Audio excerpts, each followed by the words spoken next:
نبی صلی اللہ علیہ وسلم نے کتنی پیاری دعا سکھائی، اس کو یاد کر لیں۔ اللہم انی اسألک الجنہ، اے اللہ میں تجھ سے جنت مانگتا ہوں، وما قرب الیہا من قول وعمل، اور ہر وہ قول اور عمل جو مجھے جنت کے قریب لے جائے۔ یہ دعا ضرور یاد کریں۔ اسی طرح حدیث میں آتی ہے ایک اور دعا، یہ راتوں کو اٹھ کے مانگنے کی دعائیں ہیں۔ اللہم ارزقنی حبک، اے اللہ تو مجھے اپنی محبت دے دے۔ کیسی پیاری دعا ہے۔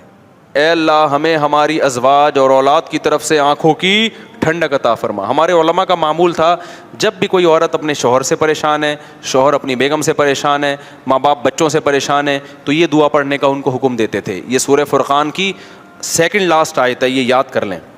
سمجھ رہے ہیں نا؟ سیکنڈ لاسٹ سے پہلے والی آیت ہے۔ ربنا هب لنا من ازواجنا وذرياتنا قرۃ اعین واجعلنا للمتقین اماما، اے اللہ ہمیں ایسے لوگوں کا سربراہ بنا جو نیک ہوں، یعنی ہماری ماتحتوں کو کیا بنا دے، بیوی بچوں کو نیک۔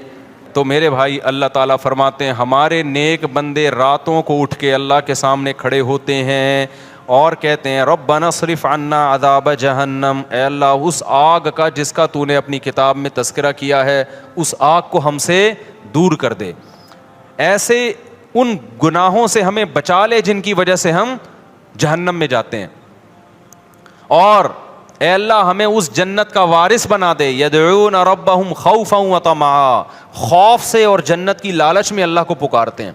تو آج سے اپنا سب سے بڑا ہدف یہ بناؤ کہ ہمیں موت کے بعد جنت چاہیے اور جہنم سے دوری چاہیے۔ سب سے زیادہ اپنی دعاؤں میں اس کو مانگا کرو، اور جنت والے اعمال بھی۔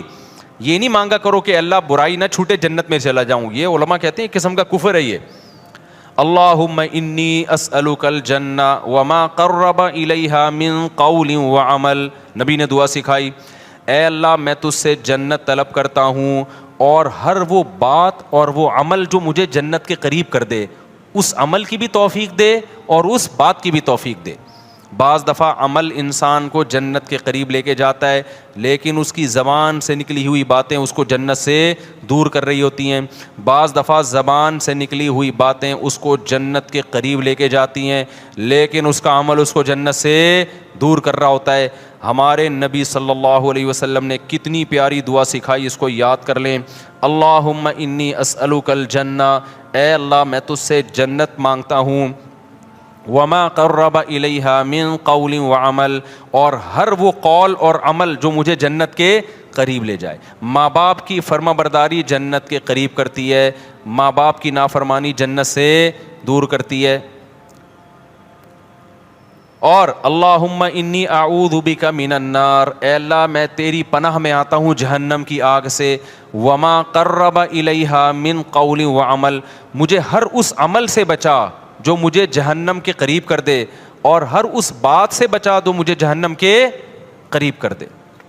بعض باتیں آدمی کو جہنم میں لے جاتی ہیں، فضول کے تبصرے، لوگوں کے جھوٹے الزامات، غیبتیں، لڑوانے والی باتیں، ادھر کی ادھر ادھر کی ادھر۔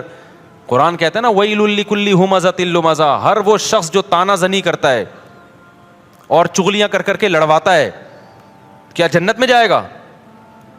ہوتے ہیں نا دفتروں میں باس کے چمچے ہوتے ہیں کچھ، اس کی شکایت باس کو جا کے، اس کی چغلی اس کو جا کے، اس کی چغلی اس کو جا کے، پورے ادارے کی ایسی کی تیسی۔ کچھ گھروں میں ہوتی ہیں بعض خواتین جو بیان نہیں سن رہی، اپنے بھائی کو بھابھی کے خلاف، اماں کو بہو کے خلاف۔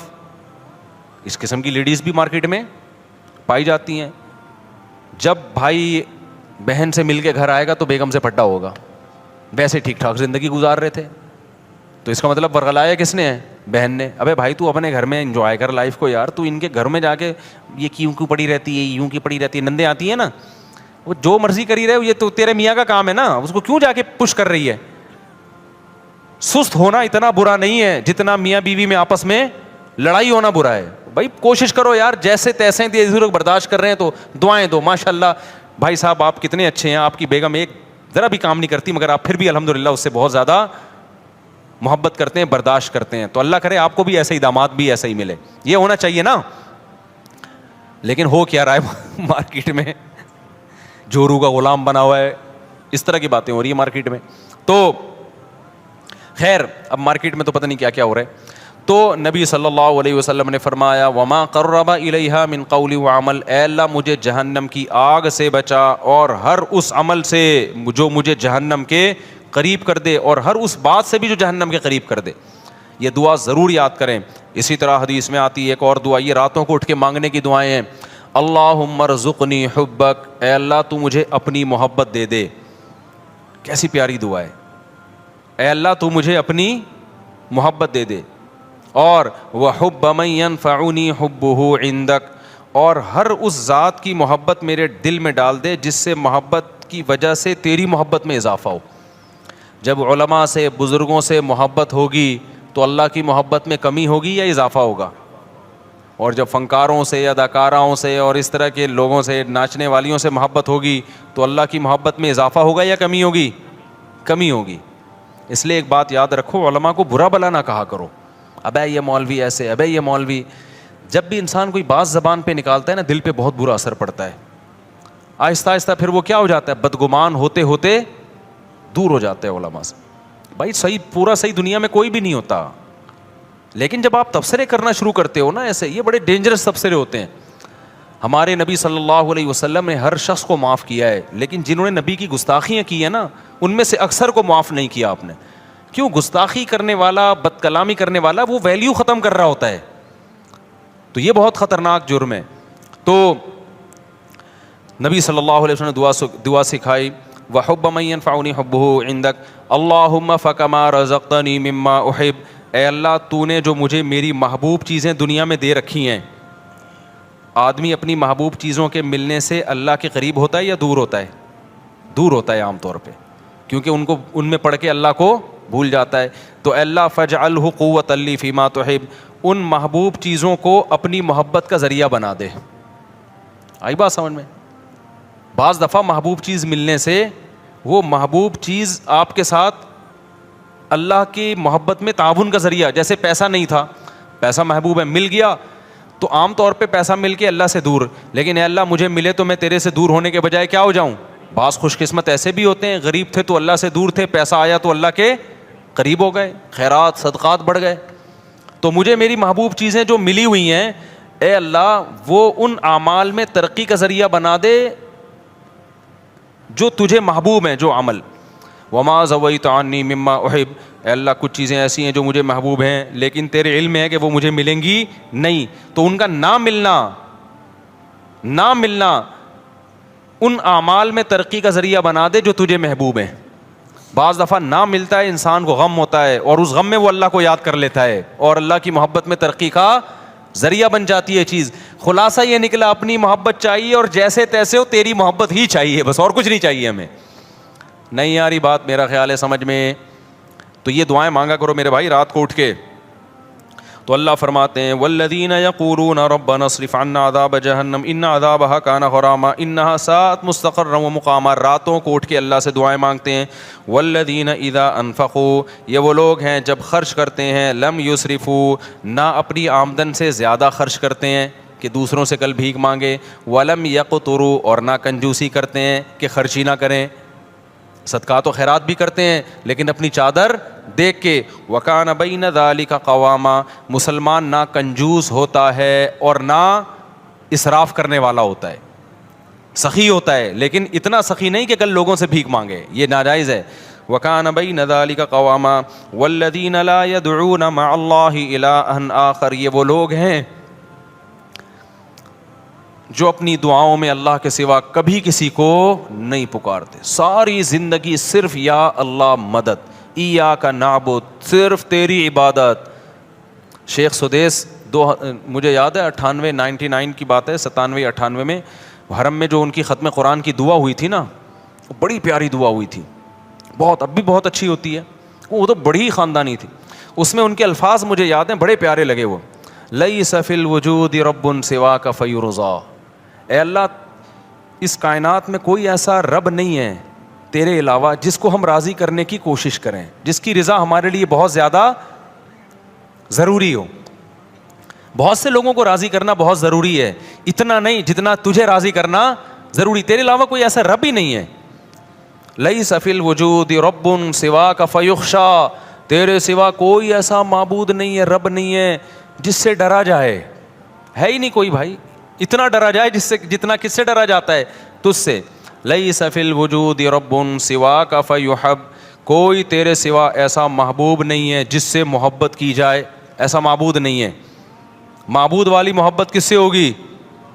غلامی والی محبت صرف آقا سے ہوتی ہے, اور وہ کون ہے؟ اللہ ہے. تو یہ بڑی پیاری دعا ہے. تو اللہ یہاں یہی فرماتے ہیں وہ اللہ کے علاوہ کسی کو پکارتے نہیں ہیں. والذین یقولون ربنا ھب لنا من ازواجنا وذریاتنا قرۃ اعین واجعلنا للمتقین اماما. یہ دعائیں مانگتے ہیں, اے اللہ ہمیں ہماری ازواج اور اولاد کی طرف سے آنکھوں کی ٹھنڈک دے. کیا مطلب آنکھوں کی ٹھنڈک؟ وجعلنا للمتقین اماما, ہمیں پرہیزگاروں کا امام بنا, یعنی ہمارے ماتحتوں کو کیا کر دے؟ نیک بنا دے. کیونکہ جو اللہ کے خوف رکھنے والے لوگ ہیں ان کی آنکھیں اپنے گھر والوں سے اس وقت ٹھنڈی ہوتی ہے جب وہ اپنے بیوی بچوں کو نماز روزے میں اور نیکی کے کاموں میں مشغول دیکھتے ہیں. سمجھ میں آ رہی ہے بات؟ اس میں ازواج میں مرد بھی داخل ہے کہ عورت کے لیے یہ دعا ہے کہ اپنے شوہر سے میری آنکھیں ٹھنڈی کر. تو اس کی تفسیر علماء کیا لکھتے ہیں؟ شوہر کو نیک بنا دے. جو دنیا دار عورت ہے اس کو شوہر کی نیکی پہ آنکھیں ٹھنڈی نہیں ہوں گی, وہ کہے گی روکھڑا کتنا لا کے دے رہا ہے, یہ فلموں میں ڈانس کتنا اچھا کر لیتا ہے, میرے ہسبینڈ سے ملیے بہت اچھا ناچتے ہیں یہ. اس کی آنکھیں کیا ٹھنڈی ہوں گی؟ اوٹ پٹانگ حرکتیں دیکھ کے. جو برا آدمی ہوگا اس کی اپنی بیوی کی آنکھیں اس کو ٹھنڈی کب ہوں گی؟ اور جناب وہ پیسے کما رہی ہے, جاب, آج کل تو یہی چل رہا ہے مارکیٹ میں. لیکن آپ سلیم الفطرہ ہو گئے نا, آپ کو بچیاں اسکارف میں اچھی لگیں گی, اپنی بچیاں پردے میں اچھی لگیں گی, نماز روزے میں بولو اچھی لگیں گی, ڈرامے دیکھتی ہوئی فلمیں دیکھتی ہوئی اچھی نہیں لگیں گی. آپ گھر کا ماحول بنتا ہے, بیوی قرآن پڑھ رہی ہو, بچے, میں نہیں کہہ رہا سارا دن لوگ صوفی بنے رہیں, لیکن یہ منظر عزت دار آدمی کو, سلیم الفطرہ آدمی کو گھر میں بہت اچھا لگتا ہے جب اس کی بچی مصلی پہ کھڑی ہو, بچے قرآن پڑھ رہے ہوں, بیگم صاحبہ بھی قرآن پڑھ رہی ہوں, اور میاں قرآن پڑھ رہا ہو, بیگم دیکھ رہی ہو, جو کبھی کبھار ہوا کرتا تھا ہماری سوسائٹی میں. اللہ تعالیٰ کیا فرماتے ہیں زکریا علیہ السلام کے بارے میں؟ یسارعون فی الخیرات ویدعوننا رغبا ورہبا. اللہ نے بڑھاپے میں حضرت زکریا کو اولاد دی نا, تو ان کو اشکال ہوا, اللہ مجھے اتنے بڑھاپے میں کیسے؟ تو فرشتے نے کیا کہا, آپ وہ لوگ ہو کہ آپ, اللہ قرآن میں کہتا ہے کہ یہ وہ لوگ تھے جو, یہ ایسا گھرانہ تھا جو نیکیوں میں دوسروں سے آگے نکلتے تھے, تو اس لیے اللہ کی برکتیں ہوئی ہیں. تو گھروں میں میرے بھائی کچھ آنکھوں کی ٹھنڈک کا ماحول پیدا کرو.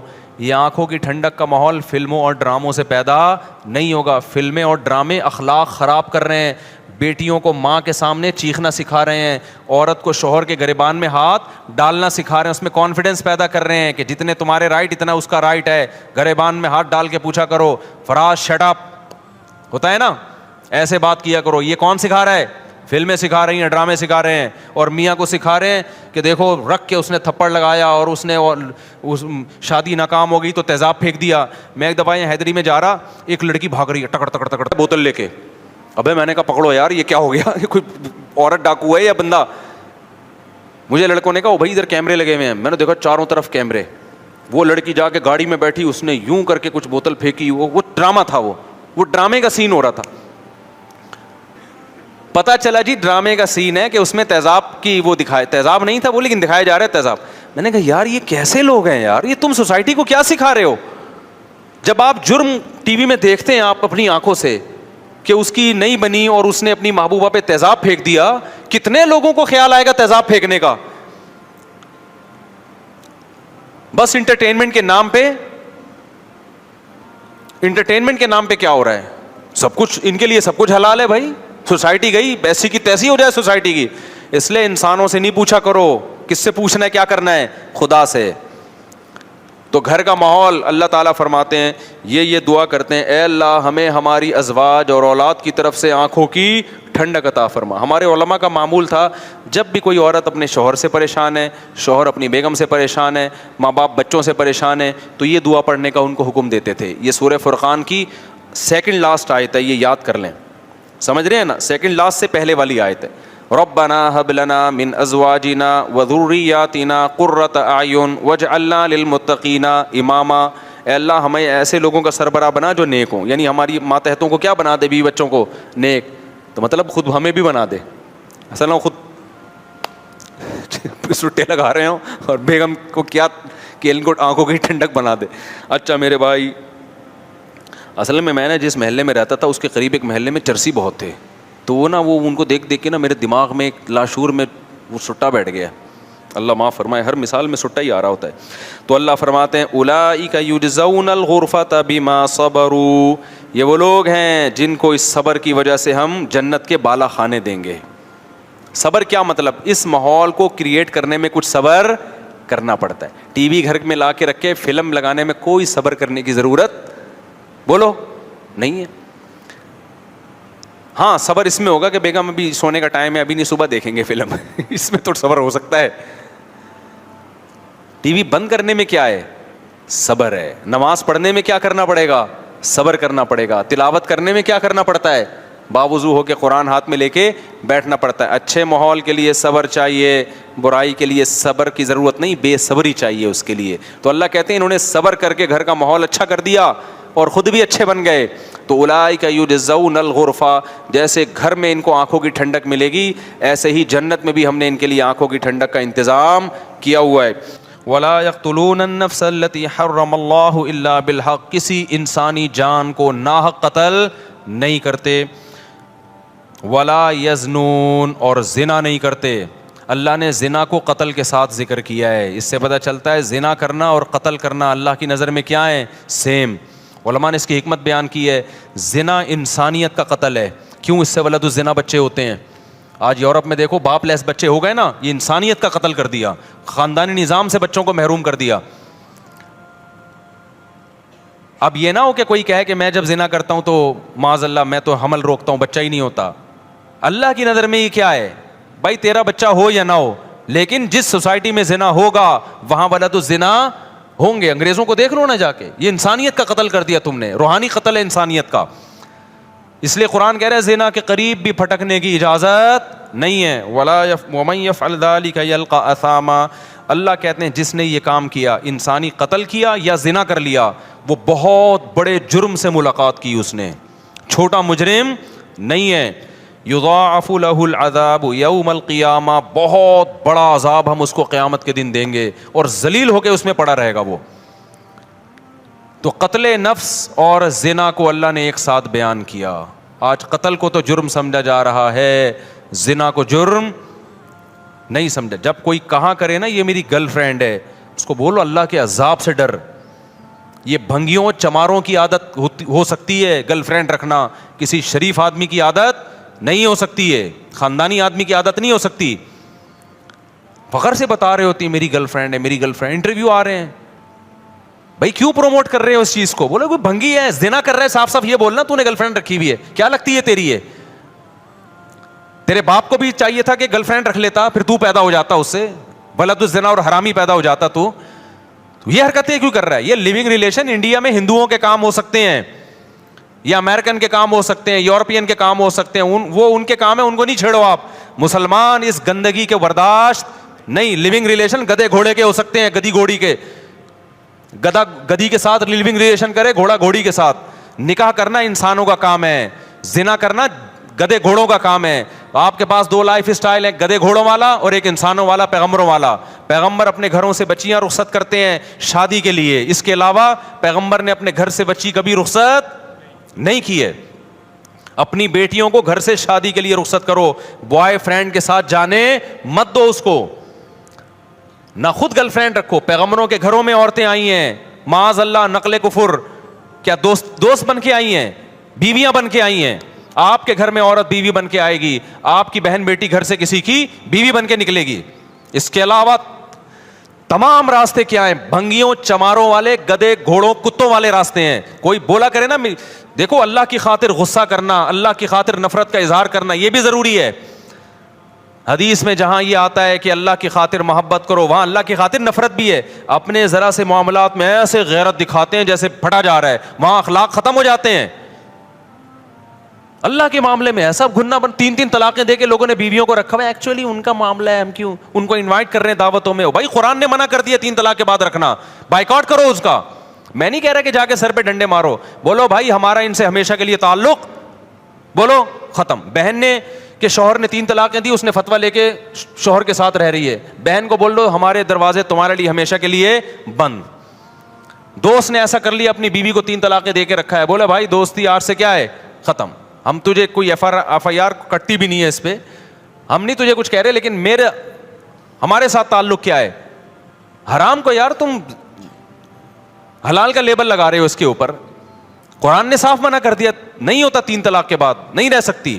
فتوے تو آپ کو ہر دور میں ہر طرح کے مل جائیں گے, تو کچھ خدا کے لیے بھی تھوڑی سی غیرت اختیار کرنا سیکھو. میں نہیں کہہ رہا لوگوں کے سر پھاڑو, نہ ہمیں یہ اتھارٹی ہے نہ ہم یہ کر سکتے ہیں, اپنی نفرت کا تو اظہار کرو نا. دوست آتا ہے گرل فرینڈ کو لے کے, بھائی مجھے گھر چاہیے, ابے بھائی ہمارا یہ چکلا کھانا ہم نے یہاں پہ گھر میں نہیں کھولا ہوا. آتے ہوتے ہیں کہ یار رات گزارنی ہے گرل فرینڈ کے ساتھ, بولو یہ چکلا کھانا نہیں ہے, شریف لوگوں کا گھر ہے, پتلی گلی سے نکل یہاں سے, اکیلا آئے گا تو ٹھیک ہے بیٹھ, یا بیوی بنا کے لائے گا تو ٹھیک ہے ہمارا گھر ہے بھائی, دوستی آ رہی ہے بھابھی کے ساتھ آؤ جاؤ آنا ہے. گرل فرینڈ کیا ہوتی ہے, حرام رشتہ ہے, کتوں گدھے گھوڑوں کے یہ رشتے ہوتے ہیں, انسانوں کے یہ رشتے نہیں ہوتے. قرآن کتنا بڑا جرم بیان کر رہا ہے, وَمَن يَفْعَلْ ذَلِكَ يَلْقَىٰ أَثَامًا, جو زنا کرے گا قتل کرے گا, قتل کے ساتھ بیان کر رہا ہے قرآن. اللہ کی نظر میں دونوں میں کوئی فرق نہیں ہے. یلقا ساما, بہت بڑے جرم سے ملے گا. یضاعف لہ العذاب, بہت بڑا عذاب دوں گا اس کو میں. آگے قرآن کہہ رہا ہے الا من تابا. کیسی پیاری آیتیں ہیں یار, کتنی دھمکیاں دی اللہ نے.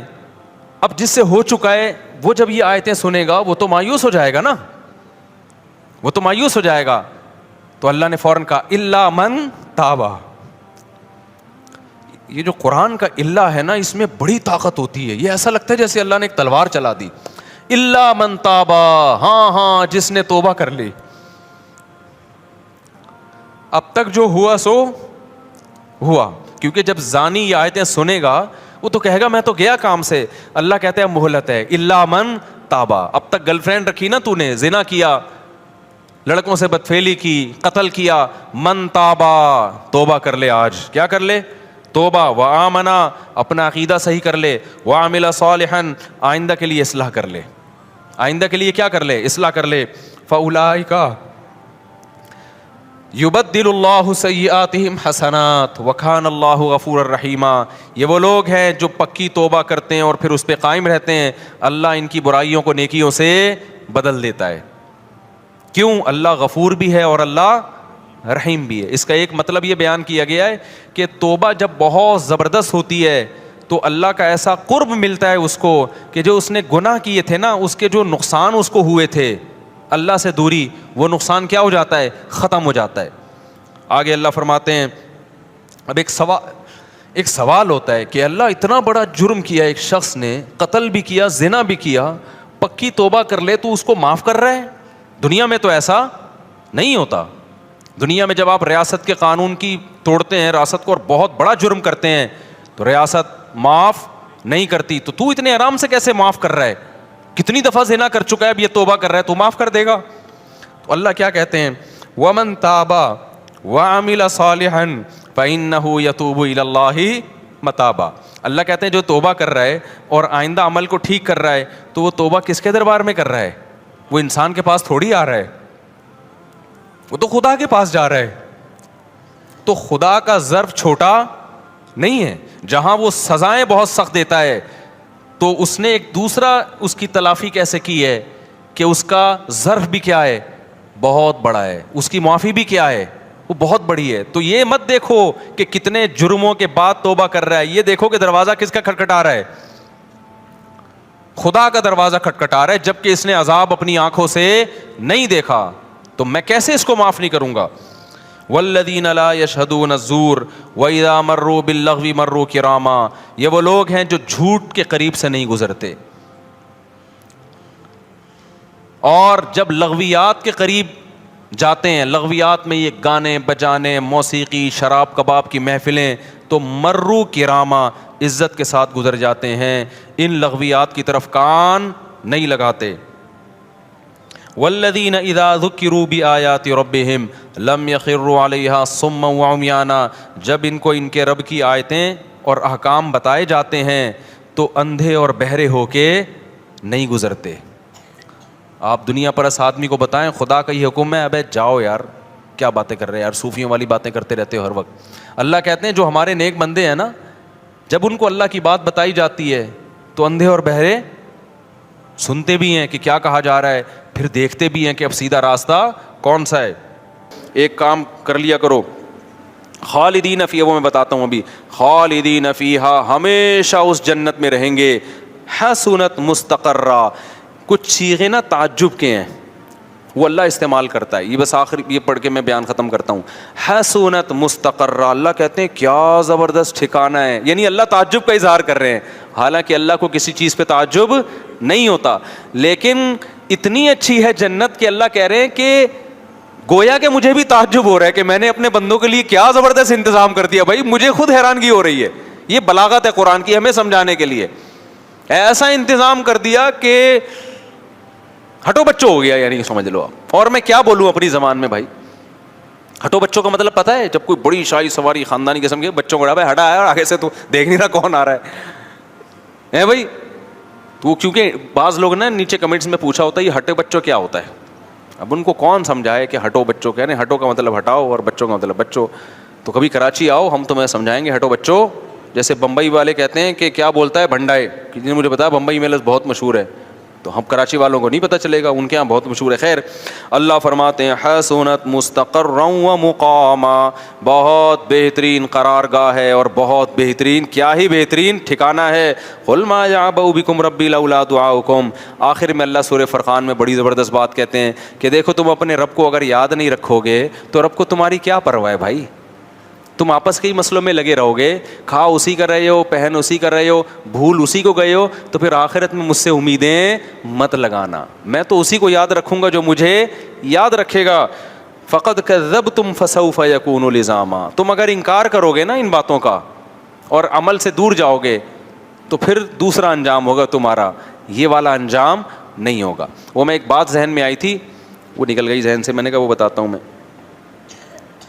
اولئک یجزون الغرفۃ بما صبروا ویلقون فیہا تحیۃ وسلاما۔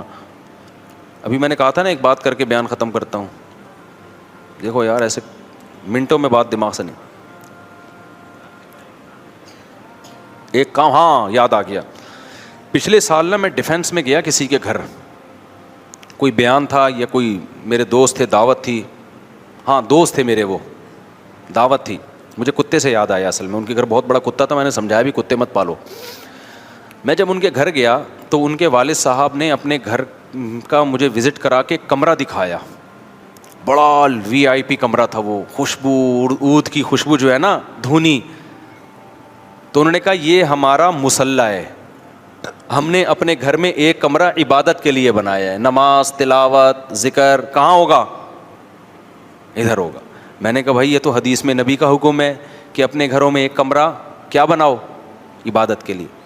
اب کراچی میں لوگوں کے گھر چھوٹے ہوتے ہیں، اتنے کمرے ہوتے نہیں ہیں، لیکن جن لوگوں کو اللہ نے بڑے گھر دیے ہیں ان کو چاہیے کہ نبی صلی اللہ علیہ وسلم کی حکم کی تعمیل میں ایک کمرہ کس کے لیے خاص کر دیں، اللہ کے لیے، پھر اس کو بہت صاف ستھرا رکھیں، اس میں عود کی خوشبو کی دھونی دیں، جو خوشبو میسر ہو، اگربتی نہ لگائیں اللہ کا واسطہ، اگربتی مزاروں پہ لگی ہوتی ہے، اب وہ انتخابی نشان بن چکی ہے، اور وہ بھی نہ لگائیں، کافور وہ مردوں پہ لگا کے نا، وہ مردوں کی کا انتخابی نشان بن چکا ہے، وہ کہیں کافور لگی ہو، مجھے لگتا ہے کوئی مردہ لیٹا ہوا ہے یہاں پہ، مجھے تو ایسا لگتا ہے، مجھے آپ کا نہیں پتہ، بہرحال تو ایسا لگتا ہے بھی تازہ جنازہ ہوا ہے، وہ کافور بنا ایسا دیا گیا، حالانکہ وہ ایک زمانے میں دولہا اور دلہن کے لگتا تھا، اب دولہا کے لگاؤ گے نا وہ دلہن بھاگ جائے گی بولے گی مجھے میت کی بو آ رہی ہے، کچھ چیزیں لگ کے وہ اس کا علامت بن جاتی ہے نا، اگربتی مزاروں پہ ہوتی ہے اور قبرستانوں پہ تو وہ بھی عجیب سی، تو کوئی اچھی خوشبو لگا لو جو خوبصورت، یعنی مزہ آئے اس کو، بڑا فرق پڑتا ہے جب صفائی ستھرائی اور اچھی خوشبو ہو نا، جو دماغ میں نہ چڑھے، اچھی بھینی خوشبو، بڑا ایک اس سے عبادت کا لطف ڈبل ہو جاتا ہے۔ ہمارے نبی نماز کے لیے بہت زیادہ خوشبو لگا کے آیا کرتے تھے، بہت زیادہ خوشبو کا استعمال کرتے تھے، اچھی خوشبو بشرطے کے۔ تو ایک کمرہ گھروں میں کیا کرنا چاہیے، اس کو پاک صاف رکھو۔ یہ جو علماء نے بیان کیا نا عورتیں گھروں میں اعتکاف کریں، یہ تو اصل میں اس کمرے میں اعتکاف تھا جو نماز کا کمرہ ہوتا تھا، اب نماز کے کمرے ہوتے نہیں، ارطغرل والا ڈرامہ جہاں چل رہا ہوتا ہے اسی میں اعتکاف چل رہا ہوتا ہے سمجھ میں آ رہی ہے بات؟ جو ارطغرل کا اب چل رہا ہے، ارطغرل یہ جس کمرے میں فلم دیکھتے ہیں اسی کمرے میں اعتکاف ہو رہا ہے. تو یہ تو اصل میں یہ تھا کہ جب عورتوں کو مسجد میں آنے سے فتنہ کے خوف سے بعض فقہاء نے پابندی لگائی کہ بھائی فتنہ ہو رہا ہے. میں تو اب اس زمانے میں قائل ہوں خواتین کے مسجد میں اعتکاف کا قائل تو نہیں ہوں میں، لیکن نمازوں کے لیے میں قائل ہوں، کیونکہ اس میں بڑے فتنے آج کل مسجدوں میں اعتکاف میں خواتین کے وہ مشاہدے پر مبنی ہیں. تو شریعت کے ایک حکم کی وجہ سے دوسرا حکم اگر ضائع ہو رہا ہو نا تو یہ مستحب حکم ہے، اور فتنے سے بچنا کیا ہے؟ واجب ہے. تو گھر میں کیا ہے؟ تو اس میں یہ ہے کہ بھائی وہ صاف ستھرا ایک کمرہ ہو، اس میں کارپٹ بچھائیں، اس میں خوبصورت پردے لگائیں اور اس کو بند رکھیں. بچوں کا داخلہ اس میں کیا ہو، ایسا نہ ہو بچے وہاں جا کے ساری چیزیں الٹ پلٹ کریں، پیمپر پھینک کے آ گئے، پیشاب کر دیا. تو بچوں کو لے کے جائیں مگر اپنے ساتھ، سمجھتے ہو؟ تو ایسا کمرہ جن لوگوں کو اللہ نے گنجائش دی ہے نا گھر میں اللہ اللہ کرنے کے لیے بنائیں. ہمارے شیخ اللہ ان کی عمر برکت دے، ایک دفعہ انہوں نے مجھے اپنا کمرہ دکھایا، بڑا صاف ستھرا VIP کمرہ ہے. انہوں نے کہا یہ اللہ اللہ کرنے کے لیے. یہ کس کے لیے؟ اللہ اللہ کرنے کے لیے. تو ایسا ہونا چاہیے. تو گھر اگر گنجائش ہو، نہیں ہے تو پھر کہیں بھی کچھ بھی کر لو بھائی ٹھیک ہے نا، اللہ اسی طرح قبول کرے گا. کوئی پھٹا ڈال لو، اس پہ نماز پڑھ لیا کرو. ہمارے حضرت کا بھی ایک نماز کی ایک جگہ تھی، ہمارے حضرت مفتی رشید احمد صاحب رحمہ اللہ کی، بڑا پیارا کمرہ سجایا ہوا تھا انہوں نے. تو وہ نماز کی ایک جگہ تھی. حضرت تو پھر تھے بڑے خاندانی، صفائی ستھرائی بہت سے بھی زیادہ تھی، وہ میں اور آپ افورڈ نہیں کر سکتے. تو اس میں ایک تختہ تھا، اس کے اوپر ایک خوبصورت سا مصلی بچھا ہوا تھا اور بہت زیادہ خوشبو کا استعمال. اس میں یہ تھا کہ اس کے اوپر جو جائے نماز خوبصورت سی بچھتی تھی تو حضرت کے ہاں اصول یہ تھا کہ اتنے دن میں یہ دھل جائے گی، حالانکہ اتنے دن میں وہ گندی نہیں ہوتی تھی. تو ہم نے حضرت سے کہا یہ تو میلی ہوتی نہیں ہے، تو میلی ہونے سے پہلے کیوں دھوتے ہیں؟ حضرت نے فرمایا میلی ہونے کے بعد اگر دھوئیں گے تو میل تو دیکھ لیا نا. نہیں آئی بات سمجھ میں؟ اوپر سے گزرتی ہیں ہم لوگوں کی سمجھ میں یہ باتیں. حضرت نے فرمایا میل تو دیکھ لیا نا، دھونا تو اس لیے تاکہ گھر میں میل نہ آئے. حضرت کے کپڑے میلے ہونے سے پہلے دھلتے تھے، حضرت کے گھروں میں چادریں میلی ہونے سے پہلے دھلتی تھیں. اب آپ حیران ہو گئے میلی نہیں تو دھل کیا رہا ہے پھر صحیح ہے بھائی. اب خطرہ ہوتا تھا کہ اب نہ دھوئی تو میلی ہو جائیں گی، تو پہلے ہی دھو دو تاکہ میلے ہونے کا جو پروسیس ہے وہ تھوڑا سا لمبا ہو جائے. تو ہمارے حضرت کا سارا سیٹ اپ ہی یہی تھا کہ بستر کی چادریں میلی ہونے سے پہلے دھل رہی ہیں، مصلی میلا ہونے سے پہلے دھل رہا ہے، موزے میلے ہونے سے پہلے. اور آج لوگوں کے موزے دیکھو، بے ہوش کے قریب موزہ لے کے جاؤ گے نا ہوش میں آ جائے گا. ڈاکٹروں سے نا بعض دفعہ ٹیکا لگا کے بے ہوش تو کر دیتے، ہوش میں نہیں لا رہے ہوتے. تو جو بچے اسکول جاتے ہیں نا ان کے موزے سونگواؤ. میں ڈاکٹروں سے کہتا ہوں کہ آپ ان کے موزے سونگواؤ، فوراً کیا ہوگا؟ ہوش میں آ جائے گا. اتنے گندے میلے اور سڑے ہوئے موزے ہوتے ہیں، اللہ معاف فرمائے. تو خیر، تو ایسا ایک کمرہ گھر میں کوشش کریں بنائیں. اس میں کیا کرنا ہے؟ اللہ اللہ کرنا ہے. تھوڑا اللہ اللہ کرنے کا بھی ٹائم نکالنا چاہیے. اللہ تعالیٰ ہمیں سمجھنے کی عمل کی توفیق عطا فرمائے. بہت ہو گیا، پھر بعد میں انشاءاللہ صلو علی الحبیب.